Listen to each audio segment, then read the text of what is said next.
Okay, perfect. Perfect. First of all, so sorry for this delay. I've been like having some technical issues with Panda MR. I'm sorry for that. I finally managed to solve those issues. So after this long delay, for which I apologize again, I would like to proceed by giving my talk on central bank digital currencies in the Middle East.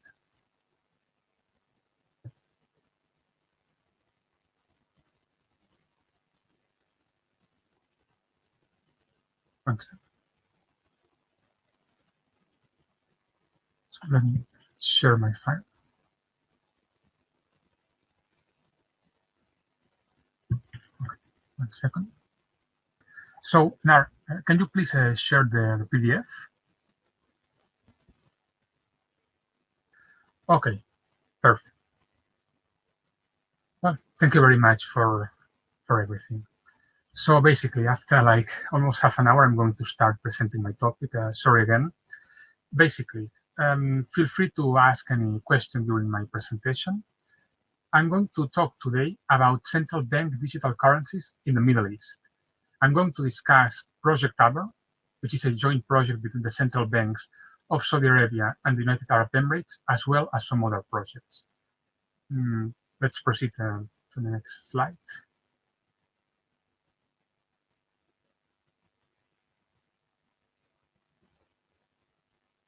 So perfect. This is the organization of my talk. Basically, I'm going to start talking about myself just for a few seconds. Then I'm going to introduce the topic. I'm going to provide you with an overview of what CBDCs are. Then I'm going to talk about CBDCs around the world. And then after that, I'm going to focus on specifically Project Aber and then other CBDC projects in the Middle East, after finishing with my conclusions. So perfect. About myself, I'm not going to dwell on myself for long because I want to try to make it up for some of the lost time. Basically, I just wanted to mention that any one of you, please feel free to connect with me via LinkedIn, do some my LinkedIn, or you can search me. Basically, the idea is that I've been involved in central bank digital currencies for quite a while. I started doing research on the digital yuan a few years ago, which is like the most advanced CBDC project in the world. And right now I'm extending my research to other areas, to other CBDC projects throughout the world, especially in the Middle East, but not only there. So we can move now to the introduction of our topic. As I mentioned before, one of the most advanced CBDC projects in the Middle East is that one called Project Aber, a project between the central banks of the United Arab Emirates and the Central Bank of Saudi Arabia, as you can see in the next. The whole idea that you need to get from here, aside from this idea of Project Aber, are two. I mean, I think there are two key ideas. The first one is that COVID-19, the current undergoing pandemic, is turbocharging a financial and technology, a FinTech revolution throughout the world. So it doesn't mean that CBDCs, central bank digital currencies, are something new. They aren't. But let's say that this pandemic has sped up CBDCs in the same way that it's speeding up many different kinds of revolutions. So, for example, I mean, I'm sure that all of you were already like acquainted to using video conference apps like Zoom, or even this one that we are using now, which gave me some many technical issues before. But the fact that even though we were all acquainted to those apps before, since COVID-19 started, we become much more, we started to use them much more often, you know? So the same applies to many other areas. I mean, FinTech is evolving, it's changing, it's going much faster than before due to the pandemic. So this same idea applies to this area called CBDCs. So without further ado, let's proceed to the next part, where I'm going to talk about central bank digital currencies. I'm going to start by providing you with some basic concepts on this area. Well, there's some confusion when it comes to CBDCs. tend to think that central bank digital currencies are the Bitcoin or any other cryptocurrency, when they are not actually the same. So that's why I feel like I need to start by shedding some light to the issue. No? I'm going to start by some very obvious remarks, but still we need to start like from zero, from scratch. Basically, central bank money. I mean, what's central bank money? Central bank money is basically a legal tender issued by a central bank. So it's a claim against that central bank. I mean, in other words, every time you use a yuan, a dinar, a euro, a US dollar, you are using central bank money because it's been issued by each respective central bank, and it represents a claim against that central bank. It's simple as that. But moving forward, we are going to see some evolution to this concept, which is the concept of central bank digital currencies. As you slide, you're going to see in this next slide the concept, the idea of a CBDC. CBDCs are basically a digital version of central bank money. So in other words, basically you just need to take this euro, yuan, US dollar, real, dinar that you were used to using before and give it like a digital form. So that's the idea. The main difference though with physical coins and notes, the difference I said before is the fact that CBDCs are programmable money. I mean, a traditional coin or note is not programmable, whereas by its own very definition, programmable. That's very important because of some reasons that I'm going to tell you now. So we can move forward to the next slide. So basically, as you can see in there, CBDCs may be of two different kinds, wholesale or retail CBDCs. I'm not going to dwell on this idea. Wholesale CBDCs are those designed for facilitating interbank clearing operations between banks or central banks, whereas retail CBDCs are those theoretically aimed to be made available to the wide public, to the public in general. So that's the main idea between both. But as I said before, I'm going to. So we can move forward to the next.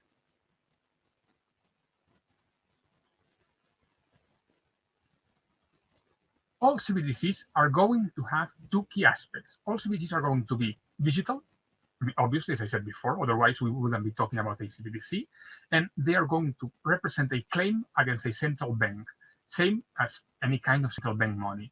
Aside from that, there are some additional features that can be added or not, depending on each central bank's policy and interests. Those features you can see those here below, but I'm not going to explain those much more in detail because I want to move to the next part, to the next slide.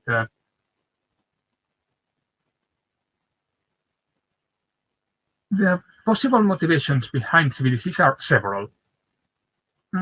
Yes, I mean, it's true that COVID-19 has sped up, has accelerated the need and even the interest of many central banks in CBDCs. That's true.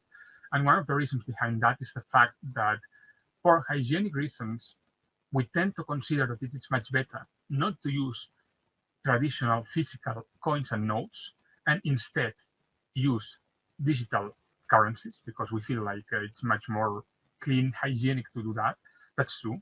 So this might be one of the reasons behind CBDCs, but actually the list of reasons is much longer and much deeper than that. So for example, CBDCs may be designed, may have this purpose of controlling, for example, inflation.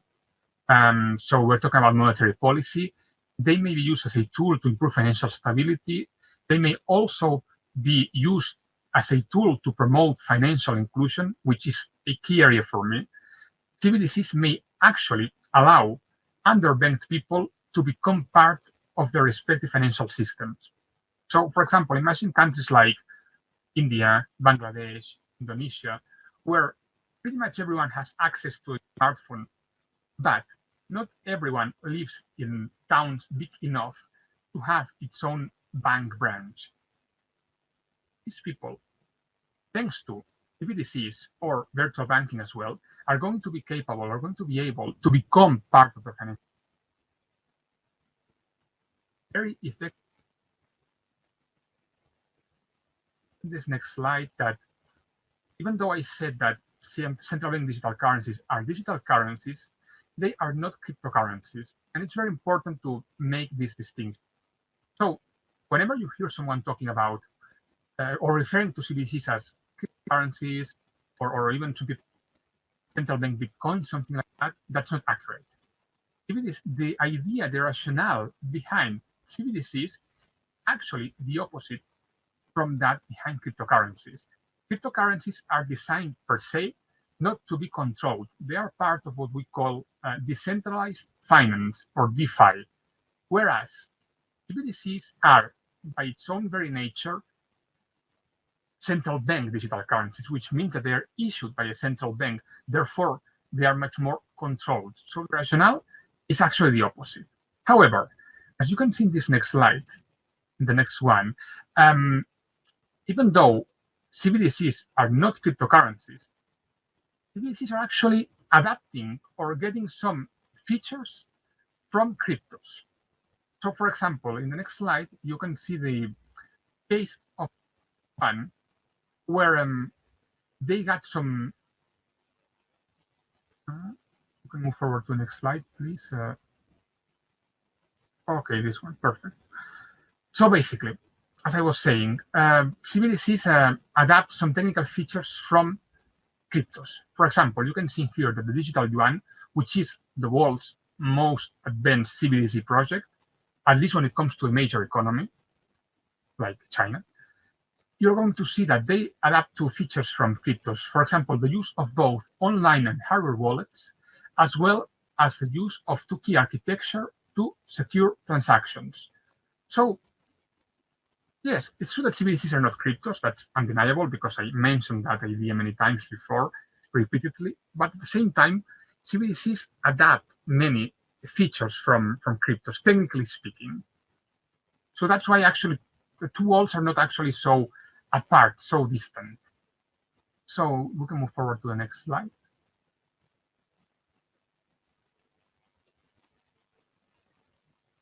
Okay, so basically, CBDCs, central bank digital currencies, do not need necessarily to use blockchain technology, even though it might be useful for them to do so. As you know, blockchain is not an equivalent term to cryptocurrencies. I know this, I'm sure you all know that, but still I feel it's like important to remark that.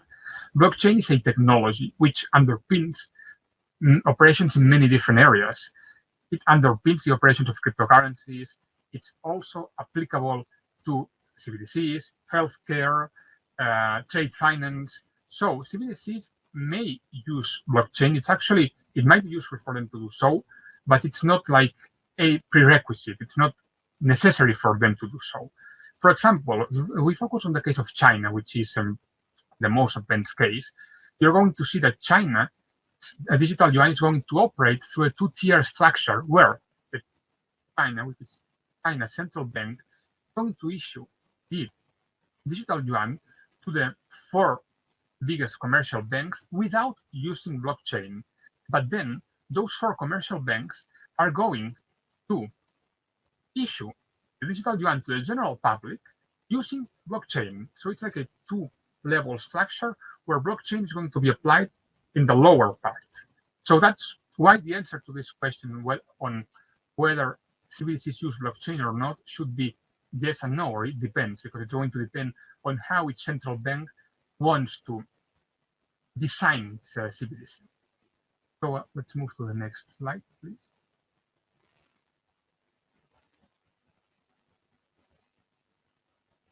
I'm going to talk now about CBDCs around the world.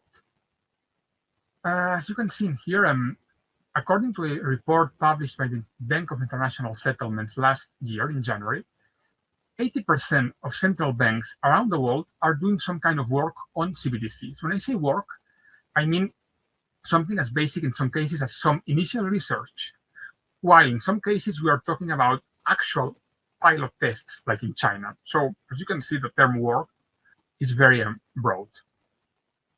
the COVID-19 pandemic, if something, is actually speeding up this trend. We are like hearing more and more central banks willing to start their tests like day after day. So we can go to the skip 2 slides actually, because the next one is just a map. Okay, we can skip this one and we're going to explain. You can find this map online. It's actually a summary of projects. Let's skip this one as well. Basically, the only idea about that one is the fact that Asia seems to be the place in the world where CBDCs are actually arising much more interest. So let's move. Perfect. The most advanced CBDC project in the world is the digital yuan in China. It's not actually the most advanced CBDC project because the Bahamas in the Caribbean already deployed its Sand Dollar last October. So they became the first country in the world deploying a CBDC. But when it comes to economies, China is the most advanced one. China has been doing research, as I said before, since 2014 in this area. Their digital currency is sometimes referred to as DCP as well, which stands for Digital Currency Electronic Payment. But the idea is the same. I mean, digital yuan, DCP, RMB are all the same concept. So let's move forward. I don't want to talk too much about digital yuan. It's just a few ideas that I want you to get from this before digging deeper into Project Aber and the other projects in the Middle East. So let's move to the next slide, please. Okay, let's skip this one. I already mentioned that part about the two-tier structure. So this one is interesting because it allows you to see how this digital yuan wallet app looks like. For those of you already used to crypto trading platforms, for example, you're going to see that, well, it's quite similar to those wallet apps when you can store your Bitcoins or other cryptocurrencies. And this is so because, as I said before, even though CBDCs are not cryptocurrencies, they adapt many technical features. So you can see here an example of the digital wallet app created by the Agricultural Bank of China to support the operations of the digital yuan. So let's move forward.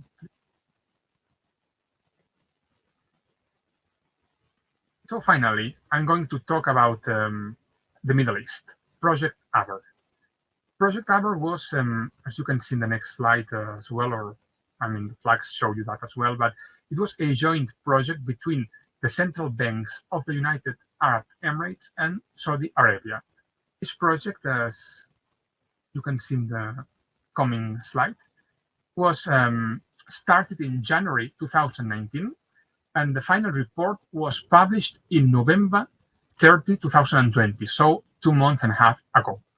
The idea was to test whether, basically two things, whether it was feasible or not to issue a central bank digital currency or interbank payments with of both countries, Saudi Arabia and the United Arab Emirates, like target number one. And target number two of said project was to test whether it was feasible or not to use DLT technology, blockchain, to do so. Those were like the two main ideas of this project. The idea was to test a wholesale CBDC, as you can assume. I mean, if you remember that distinction I made before between wholesale and retail CBDCs.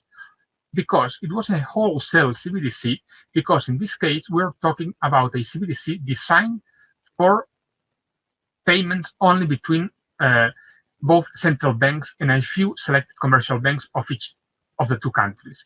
It wasn't designed, this project, to test any kind of retail CBDC where the general public would be like given access to this CBDC. No, I mean, this wasn't the test of this precise test. So as you can see, the idea was different from that of the digital. So if you're going to see who participated in this project Aber. So basically, it's pretty much what I said before. This project was performed by both central banks of Saudi Arabia and the UAE, as well as 3 commercial banks from respective countries. So total, it was 2 central banks plus 6 commercial banks, Saudi Arabia and 3 of United Arab Emirates. So let's move to the next slide. Basically, the idea, as I said before, was to understand and evaluate the feasibility of issuing this CBDC for central banks with views to developing a cross-border payment system. And as well, the second was a viable technology or not. So, forward to the next slide. This project was structured into 3 different use cases, the ones that you see in here on your screen. Basically, the use case 1 was to explore cross-border settlements between the 2 central banks. Use case 2 was to explore domestic payments between the 3 commercial banks in each of the 2 countries. And use case 3 was to explore cross-border transactions between the commercial banks using this digital currency. So these were the 3 use cases whose solution was the 2 countries were trying to find, whether it was feasible or not. And actually, if we move to the next slide.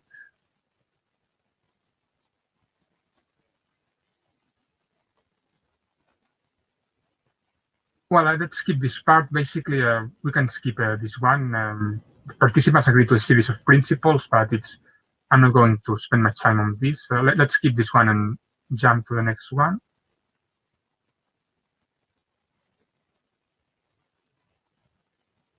Okay, this one is not actually very important either. I mentioned before DLT.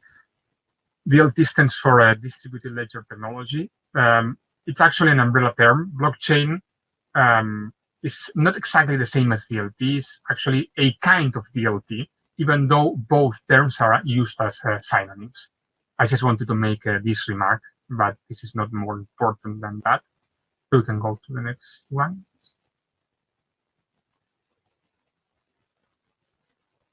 Okay, so this one is important.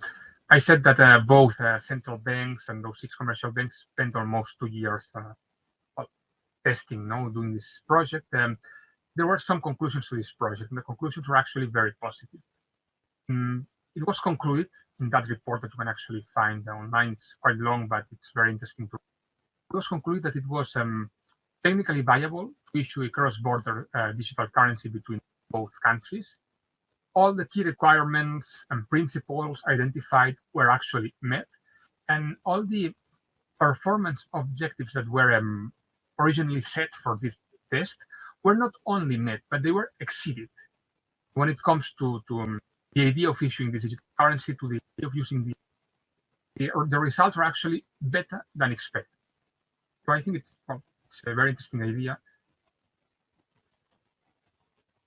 It's interesting because it shows you that even though it was just a project, a test, if the results were actually so good, it makes us think that it's actually probable that both countries are eventually going to deploy for real this digital currency.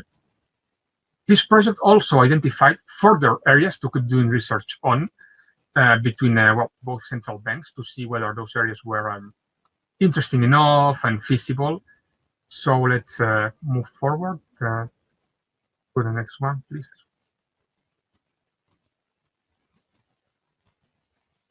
Those were the next steps, the next areas that the report suggested to focus on in the future. I'm not going to explain each one of them in much more detail. Basically, I mean, you can see that those in here, and you can contact me afterwards. I'm running short of time, so I want to make sure that I cover everything. You can go to the next one.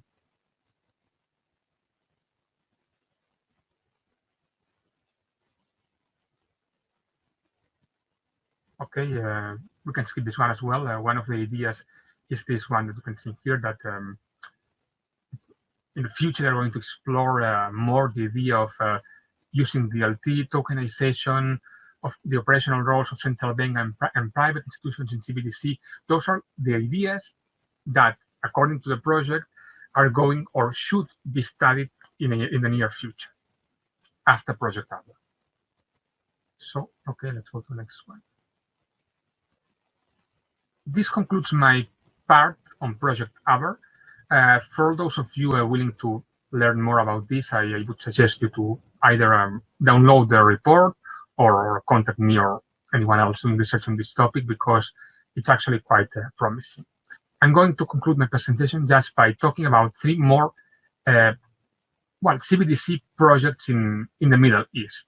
Not as advanced as Project Aber, though, but still, I feel like it's important to talk about them. I'm going to start by Lebanon. So, Bank de Leban's governor, Mr. Riyad Salameh, said in November that in this year, in 2021, the Lebanon would be testing their own CBDC. That's their idea. One of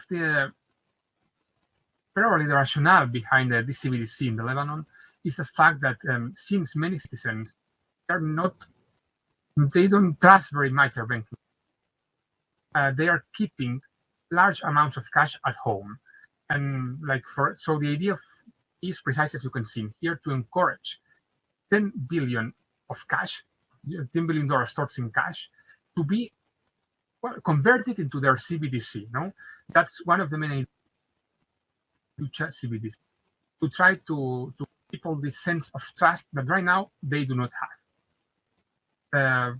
Let's move to the next one. As I said, this is just a project. Doesn't mean that eventually we're going to see the Lebanon testing that or eventually deploying it, but that's the idea right now. So the next project that I'm going to talk about is that from Egypt.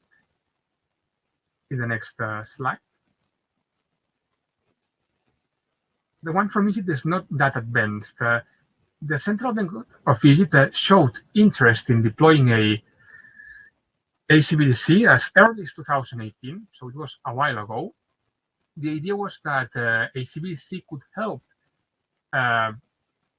reduce issuance and transaction costs to a minimum compared to banknotes. So that's the rationale for their CBDC project. Some studies were started, but to be honest, there has been no further announcement or news lately. So that's why actually know what it is. We know that the central bank is sense in that area, but we don't know whether they are finally going to test it anytime soon or not. I mean, as far as we know, this project is still current and ongoing. It's not been cancelled, so we need to wait for some update anytime soon, hopefully. The last project I'm going to talk about in my presentation is that from Turkey, which is not a MENA region. I mentioned MENA before, but it's Middle East as well. So it's also a quite advanced project. Turkey is going to test its digital lira this year as well. Right? Because unlike, for example, Lebanon or other countries who had been informing their intentions since one, Turkey had actually kept that a secret. They said in 2019 that they were interested in eventually testing their own CBDC, but they made no further announcement. So that's why, for example, the Bank of International Settlement, in that report I showed you before, they didn't think that Turkey was working on any CBDC, but they announced surprisingly in November that they would their own CBDC. One of the main ideas for the rationale behind that fact that Turkey has a huge population, so the idea would be to try to tackle this to the youth, and let's see how it goes. And just before finishing, some conclusions in the next slides. The conclusions are basically the fact that central bank and digital currencies offer many opportunities, a myriad of opportunities to central banks. Central banks existed before. I mean, the idea that the interest for central banks is not new, it's not from last year, but COVID-19 actually speeding up this, as well as China, of course, because China being so advanced has also prompted many other countries, especially in East Asia, to try to catch up and go as fast as possible with their tests. And in the Middle East, we are seeing some projects that may not be as active in this sense as, for example, where mainland China, Hong Kong, Korea, Japan are testing or about to test CBDCs, but still there are some projects, as I mean, Project Aber has been a very interesting project in the Middle East, and other countries like Turkey, Lebanon are going to start testing it. So, I mean, there is still some interest in that area of the world, and we need to keep track of that. And let's move to the next page. Okay, so that's pretty much what I said before. Thank you very much, all of you, for attending my talk. I tried to make it as short as possible to try to make it up for my technical delay. But anyway, if there is still some time, let's proceed to the Q&A. So feel free, any one of you, to ask me any questions that you might have.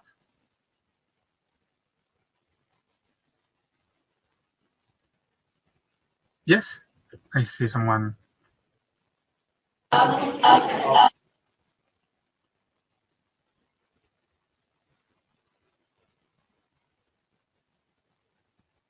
Yes, Sarah?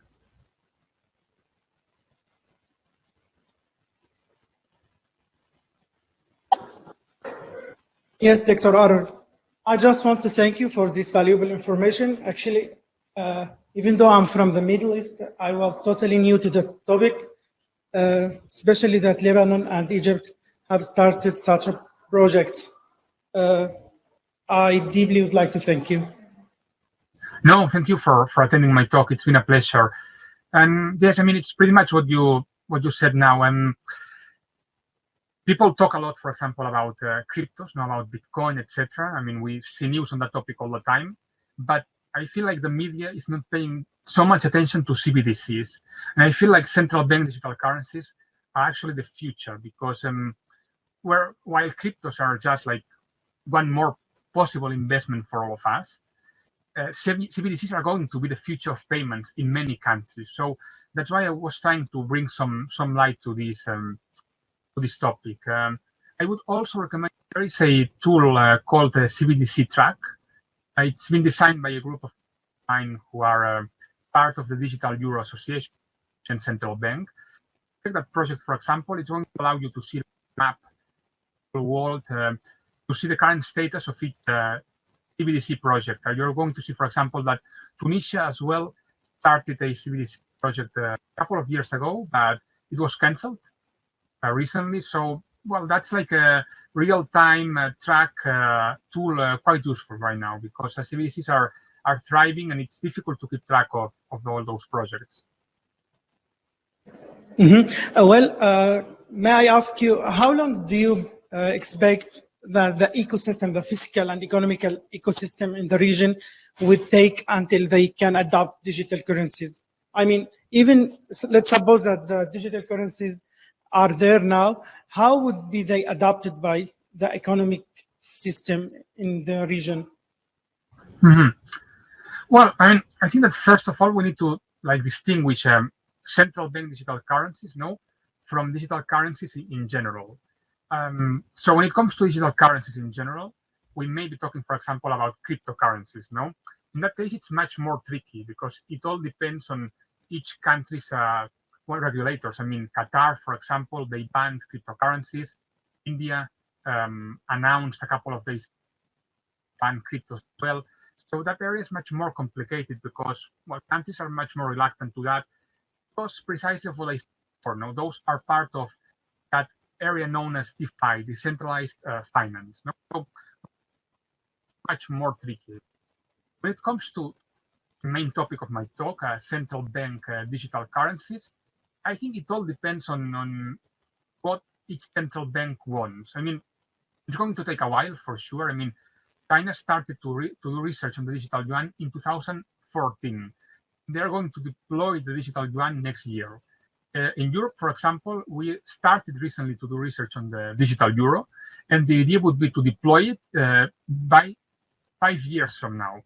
So it's going to take a while to have all this Middle East region ready, and of course it's going to depend on each government, because, for example, let's say the Saudi Arabia, for example, and the United Arab Emirates may eventually deploy a cross-border CBDC, as a result of Project Aber, but then, for example, Bahrain or Oman may not be doing so. So depends on each thing's policy interests. But I mean, I would say that it's going to take a few years. But still, we are moving quite fast now due to the pandemic, no? So, I mean, it depends on the intention of its central bank, no? But they want to do it if they actually want very fast, because I mean, we saw it in China, we saw it now with Project Aber. It's not technically that difficult to do. So it depends on their intention and what they want. But I think that we may get the idea from Europe, no? It's some like deploying a CBDC from zero. It's some time between like from 2, 3 to 5 years, something like that. Yeah, clear enough. Thank you very much again. Thank you.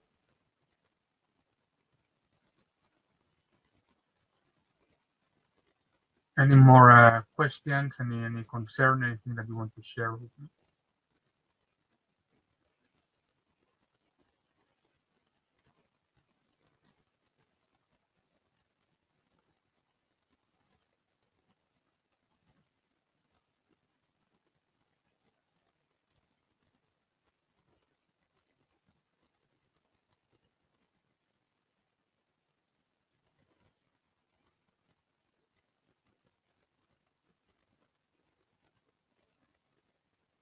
So, I mean, feel free to talk now or type those questions in the chat, or even if you don't want to do it now, as I said before, feel free to connect with me via LinkedIn, for example. I'm always quite active posting my latest speaking engagements and articles. I'm very involved in this area, so you may not have any question right now, but you think you may do in the future. So feel free, as I said, to connect. And if there is no more questions, I am going to finish, to wrap it up by thanking IFEX, one of the organizers of this fantastic event, for inviting me, for being the host and inviting me to participate in it. I would also like to thank all the technical team behind, who have been like patient enough to keep like helping me throughout my technical issues. And of course, I would like to thank the sponsors and obviously all of you for attending my talk, which I hope you enjoyed as much as I did. Thank you very much.